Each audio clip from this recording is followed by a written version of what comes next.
오전 12시에 많은 참여 바랍니다.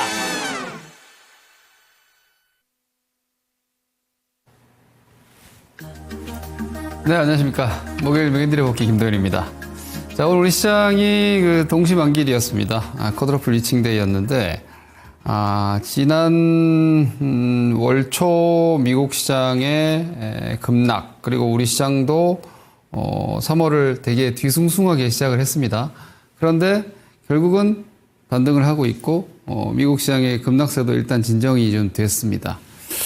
그리고 우리 시장이 상대적으로 좀 잘 버티고 있는 상황에서 이번 컷오프 리칭데이도 뭐 이만한 무난하게 잘 지나갔다고 볼 수 있는데 올해 시장뿐만 아니라 지금 현재 시장 국면에 대한 전반적인 제 의견을 좀 드리겠습니다. 그리고 앞으로 남은 시간 여러분들이 투자를 하시는데 제가 계속해서 주식 투자의 기본적인 관점을 수시로 말씀드리고 있는데, 좀 필요한 의견을 좀 드리도록 하겠습니다.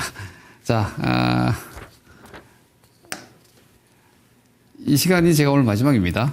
그래서, 오늘 시황은 뭐 매일매일 있는 게 시황이고, 지금 방향 자체를 여러분들이 어떻게 보셔야 되는지, 그리고 올해 투자 전략, 에 대한 그냥 제 뷰, 물론 제가 틀릴 수 있고 저도 한 사람의 전문가의 의견일 뿐입니다만 제 시황을 좀 궁금해하시고 챙겨보셨던 분들은 아마 답답하실 수 있습니다.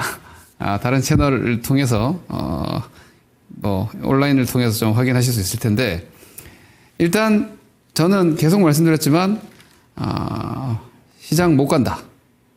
이게 주식 전문가가 주식시장이 못 간다 이렇게 얘기를 하기가 편치는 않습니다. 왜냐하면 저는 주식으로 밥 먹고 사는 놈이고 이쪽에 업종 종사자로서 주식 괜찮아요, 뭐 여러분들한테 괜찮을 거예요, 힘내세요 이렇게 말씀드리면 저도 편한데, 여러모로 봐도 위가 막혀 있는 시장 상황이라는 거죠. 그러니까 현재 시장을, 이게 코스피고 코스닥이고 팬데믹 때 올라갔고 이걸로 끝이에요. 시장이 돈 벌어주는, 그러니까 여러분들이 주식 투자를 할 때 되게 착각하시는 게 있는데, 자, 우리가 5%의 투자자들만 주식시장에서 수익을 거둔다라고 그냥 뭐 쉽게 얘기를 합니다. 근데 미국 주식은 좀 더 많이 버는 것 같아요. 미국은 이제 장기적으로 인플레이션 효과 이상의 성과를 충분히 내왔고 앞으로도 저는 그럴 거라고 보는데, 우리나라는 뭐 쉽지 않은 것 같아요. 앞으로도 더더욱 쉽지 않습니다. 뭐 우리나라 지금 신기술들에서 다 중국에도 밀리고 있고, 미국이 중국을 견제해주는 산업 속에서만 좀 살아남아야 하는 아주 힘든 국면으로 가고 있다고 저는 생각을 합니다. 우리 주식 투자자는 기본적으로 산업 분석을 잘 해야 되고, 경기 분석과 산업 분석, 그리고 사고 팔 때는 기술적 분석을 당연히 할 줄 알아야 되는데, 그러면 한국 투자자로서는 우리나라 경제가 어떤 궤적으로 가고 있느냐, 그리고 만약 그 성장 궤적으로 가지 못한다면 뭐 주식 투자를 쉴 게 아니고 그 안에서 어떤 산업이 과연 이 힘든 국면에서도 성장할 수 있느냐를 끊임없이 공부하시고 찾아서 거기에 집중하셔야 됩니다. 그게 제가 늘 말씀드린 주도주 매매이고, 성장주에 대한 여러분들의 공부가 늘 필요하다는 것이고, 주식 좀 올랐다고 포기할 게 아니라 많이 떨어진 거 자꾸 찾아서 살 것이 아니라 지금보다 앞으로 더 나을 산업을 늘 갈망하고 거기에 대한 집중을 하셔야 됩니다. 그러면 이 시장에서 우리가 살아남으려면 가장 중요한 거는 시장이 돈 벌어주느냐, 업종이 돈을 벌어주느냐, 종목이 돈을 벌어주느냐, 이런 국면을 따지는 겁니다. 국면을. 이게 가장 쉬운 시장이에요. 요건 뭐냐면 우리가 보통의 탑다운, 시장만 보면 돼요. 시장만 좋으면 그냥 다 버는 거예요. 돈을 잃는 사람이 거의 없어요. 주식을 갖고 있는 분들은 최소한 물렸던 거 손실이라도 줄어듭니다. 이건 뭐 그냥 대충 그냥 뒤로 매수 주문을 눈 감고 눌러도 대충 아무거나 사도 돈 벌 수 있는 정도의 쉬운 시장이에요. 진짜 많은 분들이 여기서 주식시장에 들어오잖아요? 그럼 주식이 되게 쉬운 줄 알아요. 아무 때나 올라가는 줄 알고 대충 사면 다 올라가는 줄 알아요. 절대 그렇지 않습니다. 그러니까 그런 시장은 여기서 끝났어요. 우리 시장은 2021년도 여기 이후로 이미 강세장은 끝난 겁니다. 지금 그림을 보세요. 여기 완전히 약세장이죠. 하락장입니다. 여기 하락장입니다. 하락장. 이 밑으로 이렇게 완전히 아래쪽으로 향하고 있잖아요, 시장이. 그러니까 상승장 끝났고 하락장이에요. 지금은 어떤 것 같아요, 여러분들 보시기에? 장이 어디로 가고 있는 것 같습니까? 옆으로 가고 있잖아요. 옆으로 가고 있죠. 이 박스권. 너무 간단해요. 근데 저도 뭐, 이놈이 그놈이에요. 이 주식시장에는 예언자 놀이를 하는 사람들이 되게 많아요. 이렇게 될 거다. 저렇게 될 거다. 예상을 하는 거죠. 물론 이제 분석가, 애널리스트들이 하는 일이 바로 그거긴 한데, 확률적 추정을 하는 건데, 그 확률적 추정을 하면 지금 올라간다는 얘기는 하기 힘들죠. 왜냐? 우리나라 경제 성장률, 제가 맨날 말씀드리잖아요. 한국의 경제 성장률 1.5%입니다. 이거 숫자 개념이 아니라 특히나 젊은 투자자분들은 별로 와닿지 않을 수 있는데 좀 연배가 있는 분들은 우리나라의 GDP 성장률이 1.5%라고? 무슨 생각 듭니까? 성장은 끝났구나. 대한민국의 성장은 끝났구나. 물가 상승률도 안 나오잖아요. 1.5% 성장, 경제 성장률 1.5% 성장이라는 얘기는 실질 성장 마이너스라는 얘기예요. 그러면 우리나라 시장에 투자해갖고 답이 없다는 얘기죠. 그렇지 않습니까? 냉정하게 봤을 때. 근데 여기서 무슨 지수 얘기할 이유가 뭐가 있습니까? 지수가 뭐가 중요합니까? 지금 여기서 요만큼 떨어지고 여기서 요만큼 올라가고 이거 뭐 좀 떨어지고 올라가고 사실 크게 의미가 없어요. 그러면 여러분들이 주식시장에서 돈을 벌려면 성장 산업을 찾아야 됩니다. 네, 성장 산업을 찾아야 되고 이 성장 산업의 1등 기업을 찾으셔야 됩니다. 이게 주도주입니다. 주도주 저보고 맨날 주도주 어떻게 그렇게 잡냐? 뭐 다른 거 없어요. 그냥 강하고 좋은 산업에 그 안에서 밸류에이션이나 매출 캐파 전반적으로 다 제일 강하고 좋은 종목 잡으면 그게 주도주고요.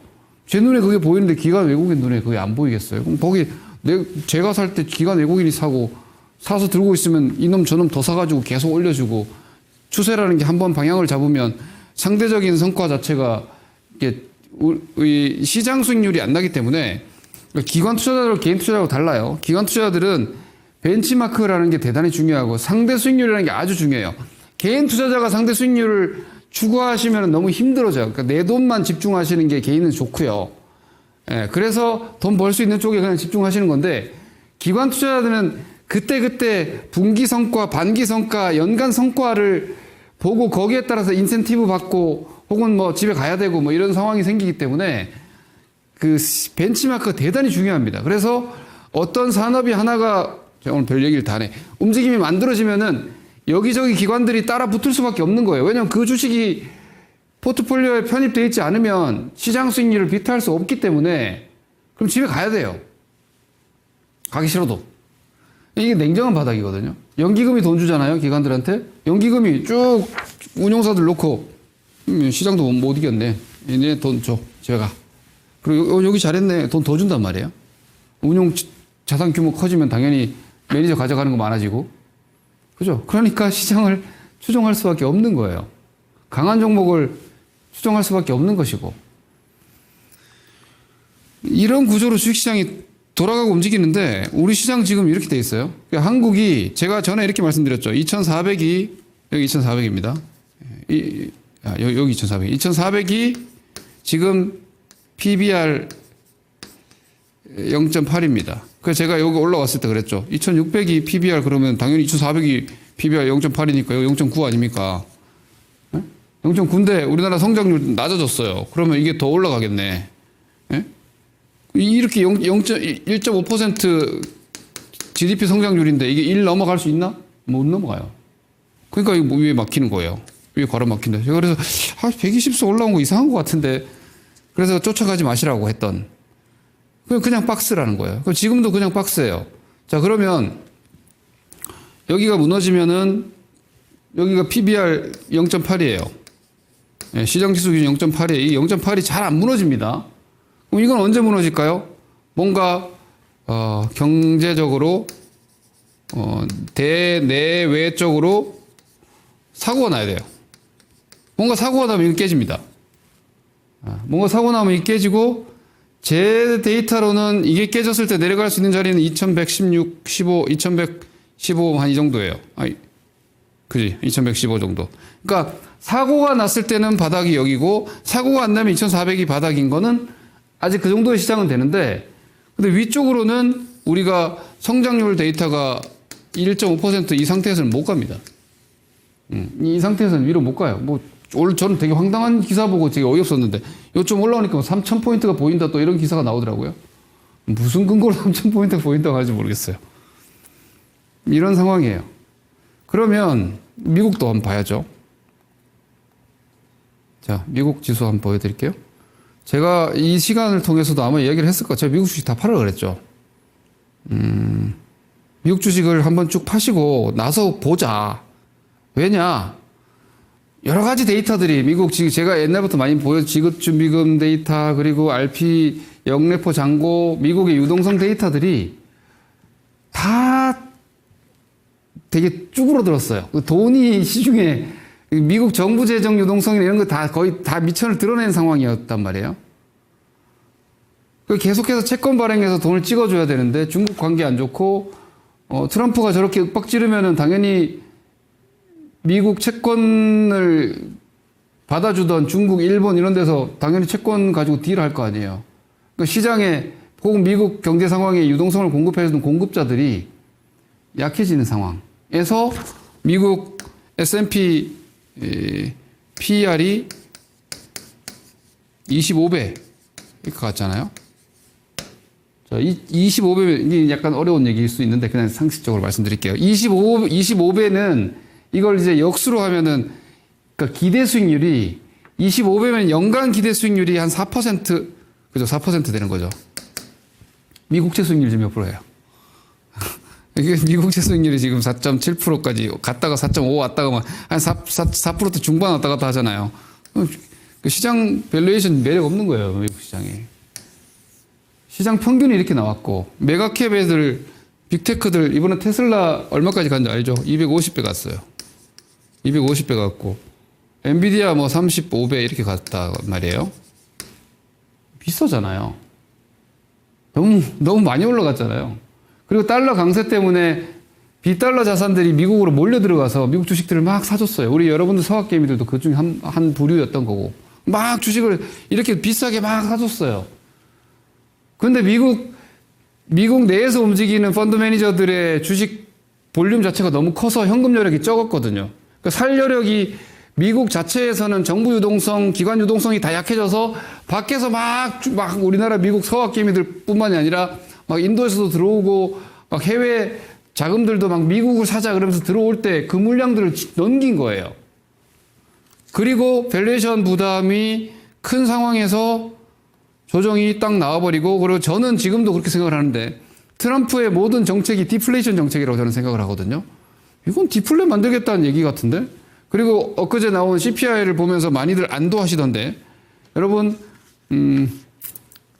내년 연말에 또 하반기에 미국의 중간선거가 있는데 이게 숫자 물가랑 그러니까 숫자, 그러니까 YOY 대부분 이제 YOY죠. 대부분 YOY 보고 우리 MOM도 보는데 CPI 같은 건 MOM도 보는데 이 숫자 물가랑 실질적인 생활 물가는 좀 달라요.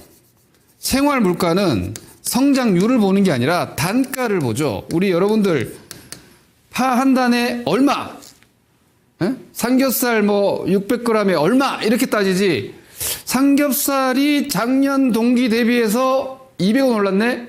300원 올랐네? 이렇게 따지지 않잖아요. 이 실질 국민들은 정치인은 이 YY를 보는 게 아니라 이거를 보거든요. 근데 지금 주변에 뭐 미국에 계신 분들이 미국 거주하는 뭐 친지가 있거나 이런 분들 더 잘 아실 테고 뭐 주변에 지인들 중에서 최근에 미국 갔다 온 분이 혹시 계시면 한번 물어보세요. 못 살아. 너무 비싸. 물가가 너무 말도 안 되게 너무 비싸. 특히나 도심권역으로 가면은 예를 들어서 햄버거 1인 세트 거기에다 미국은 팁까지 포함했을 때 혼자 햄버거 먹으면은 한 3만 5천 원, 4만 원 이렇게 나가요. 한 3만 원대 이렇게 나가버린다고. 그러니까 일상이 이 물가 때문에 무너져 있는 거예요. 그래서 트럼프가 당선된 것도 그런 이유들이 있죠. 그거 해달라고 트럼프 당선시켜 준 거예요. 이런 거 좀 다 찍어 누르고 그래서 뭐 진보 보수 우리나라도 지금 정치적으로 상당히 논쟁이 심한데 미국도 심각하거든요. 보수와 진보의 어떤 그런 상황들이. 근데 지금 미국은 그런 이념이 아니라 죽겠다는 거예요. 이게 왜 죽겠냐? 이민자들이 뭐 일자리 다 뺏어가고 들어와서 집값 렌탈 가격 다 올리니까 당연히 집값 올라가니까 생활 물가 다 올라가고 모든 물가를 끌어올리고 있다는 거예요. 그래서 이민자 추방 뭐 이런 것들이 다 모여 물가 떨어뜨리는 거예요. 집값 이번에 주택 가격 떨어져 렌트비 떨어졌죠. 왜 그래요? 이민자들 추방시켜 버리니까 당연히 수요자가 줄어드니까 렌트 가격이 내려가는 거예요. 그거 다 물가 떨어뜨리는 거거든요. 저는 보면서 이런 생각을 해요. 이건 실질적으로 마이너스 물가를 원하는 거 아닌가? 디플레이션이에요. 완전한 디플레이션이에요. 근데 금리가 너무 많은 얘기를 금리를 너무 빨리 떨어뜨리면은 이게 또 인플레이션 유발이에요. 그러니까 제가 트럼프면 좀 심한가? 이렇게 원하지 않을까? 이걸 원하지 않을까? 나 같으면 이렇게 만들고 싶을 것 같은데 물가를 이렇게 떨어뜨린다는 건 이거 경기를 이렇게 원하는 게 아닐까? 라고 저는 합리적으로 추론을 하고 있어요. 그러면 정책권자가 원하는 경제 방향이 이렇다로 저는 봐요. 주식시장이 올라가 이게 EPS거든요. 경기 이코르 실적이잖아요. 이거 떨어진다. 그러면 금리는 어떻게 돼요? 금리는 유동성이거든요. 이건 이제 PER의 함수잖아요. 네, 돈이거든요. 이렇게 천천히 내려가면 금리가 천천히 내려갈 거 아니에요. 왜 그래야 되느냐? 금리가 너무 빨리 내려가면 근데 항상 역사적으로 보면은 사실은 금리 내려갈 때 빨리 확 내려가고 이게 이렇게 생각처럼 계단식으로 잘 안 되는데 이러고 있다가 갑자기 확 뭔가 사고 터지고 이런 경우가 많아서 급하게 금리 막 빨리 내리고 이랬던 과거의 사례가 더 많긴 합니다만 근데 정책권자들의 의지는 이게 아닐까? 라고 보고 미국의 밸류에이션 그리고 최근에 증시 주변 유동성 그리고 달러, 유로와 종합적인 상황들 그리고 엔화의 상황들 이거 복합적으로 생각했을 때 저는 이번에 나온 미국 시장의 조정은 채널이 지금 깨졌죠. 제가 미국 시장의 추세선을 벌써 20분이네요. 이걸 한번 보여드리겠습니다. 자, 이게 뭐 일반 차트라서 좀 그렇긴 한데 요게 제 전에도 말씀드렸죠. 요 선이 뭐냐면 망하는 선, 일반 차트 아니라 로고 차트 맞네. 망하는 선이에요, 망하는 선. 망하는 선이 뭐냐면, 여기가, 신용 시스템이 망가졌던 금융위기예요. 시스템이 망가진다는 거는 은행 시스템, 신용 시스템이 뭐예요? 내가 1,000만 원 빌려주면 너는 이자 붙여가지고 돈을 갚아야 돼. 오케이. 그래서 은행에 돈 빌려주는 거예요. 그 신용 시스템이 망가졌던 거예요. 세상은 월스트리트와 메인스트리트로 돌아가요. 금융시장과 실물시장으로 이 세상은 돌아가는 거예요. 그러니까 이거는 이제 월스트리트 완전 신용 시스템이 망가졌던 시장이었고, 여기는 뭐였냐? 이건 이제 메인스트리트, 실물시장이 망가져. 실물 경제라는 건 뭐예요? 예, 사람들이 사회활동을 하고, 예, 경제활동을 해야지 이 경제가 돌아가는 거 아니에요. 근데 팬데믹은 나오지 마. 다 집에 있어. 돈 못 벌어. 회사 출근하면 안 돼. 학교도 가지 마. 이거죠. 그 두 번의 이 위기는 이 신용 시스템 위기 그리고 실물 시스템 위기가 이 연결선이 이렇게 나와요. 그러니까 이 정도의 위험 상황이 아니면은 요 선까지는 안 가요. 기본적으로. 근데 그런 위험 상황이 생기면은 이건 얘기를 제가 안 하는 게 낫겠네요. 그림으로 보세요. 이 정도까지 갈 수 있는 거예요. 근데 지금 그 상황은 아니니까 이거는 배제하고, 그러니까 지금 이런 시스템적인 상황들을 저는 매일 체크를 해요. 없어요. 그런 시스템적인 위험 시그널들은 없단 말이에요. 그럼 이제 여기서 이렇게 중기 추세 라인을 이렇게 잡아보자고요. 이렇게. 그러면 요만큼이다. 그럼 미국은 조정이 올해 많이 나오면 어디까지 나올 수 있느냐? 아까 말씀드렸던 이 계단식이 성공한다라면은 이뭐 한 5,200, 한 5,100, 5,200 정도인 것 같아요. S&P 기준으로. 예, S&P 500 기준으로. 이 정도 선에서 쉽게 안 무너질 거예요. 그러면 당분간 미국 시장은 이번에 최근에 미국 한 10% 떨어졌잖아요. 그 테슬라 뭐 이런 것들 거의 60% 떨어졌고 내릴 만큼 내렸거든요. 근데 엔비디아가 실적이 나빠서 떨어진 게 아니죠. 실적 괜찮죠. 성장률 둔하지. 기술 반등을 해줄 거예요. 기술 반등. 기술 반등을 했는데 만약 기술 반등이 아니라 이만큼 올라간다. 이걸 제가 수치를 잡아 드릴게요. 5,850 뭐 한 이 정도? S&P예요. 이 이상 올라간다. 그럼 제가 예상했던 것보다 강한 거예요. 그러면 오히려 이상하게 들리시겠지만 저는 되게 일반적인 수준에서 레벨링을 하거든요. 근데 저같이 보는 사람이 세계에서 많단 말이에요. 근데 일반적인 수준을 넘어선다 그러면 생각보다 강한 거예요. 그럼 오히려 여기서 반등하고 떨어지는 게 아니라 요 안으로 들어가잖아요. 그럼 여기까지 갈 수 있는 거야. 이만큼도. 그럼 한 몇 달은 또 볼만 할 거라고요. 왜냐면 박스권을 상단까지 계속 준다는 거는 여기가 지금 마치 쌍봉처럼 보이잖아요. 근데 다시 오면은 뭐야? 삼봉인가? 만약에 넘어간다? 쌍봉이 아니네? 이렇게 인식이 바뀔 수 있다고. 그러니까 그런 라인, 그 정도까지 과연 들어오느냐? 그건 봐야 되는데, 저는 그 라인을 한 5,000, 후하게 줘서 5,850이에요. 이거를 넘지 못하는 정도의 만약에 반등이 당분간 이렇게 나온다. 그러면 뒤에 하나 더 나올 수 있어요. 하락이. 그게 이제 뭐 연중에 언제인지 모르겠지만 뭐 그렇게 나올 수 있으니까 막 너무 공격적으로 가지 마시고 일단은 제가 권장하는 미국 주식의 전략은 반등시 축소예요. 사실 위에서 팔아놨어야 되는데 반등시 축소. 왜냐? 줄여놓고 보다가 내리면 나중에 더 사도 되는 거고 주식을 반만 들고 있으면은 수가 많아져요. 근데 위쪽에서 만약에 외통수 걸려있다. 미국 주식도. 그런 분들은 이번 조정에서 지금 반등이 단기적으로 좀 나올 거예요. 나오면은 좀 주식을 좀 줄여놓으세요.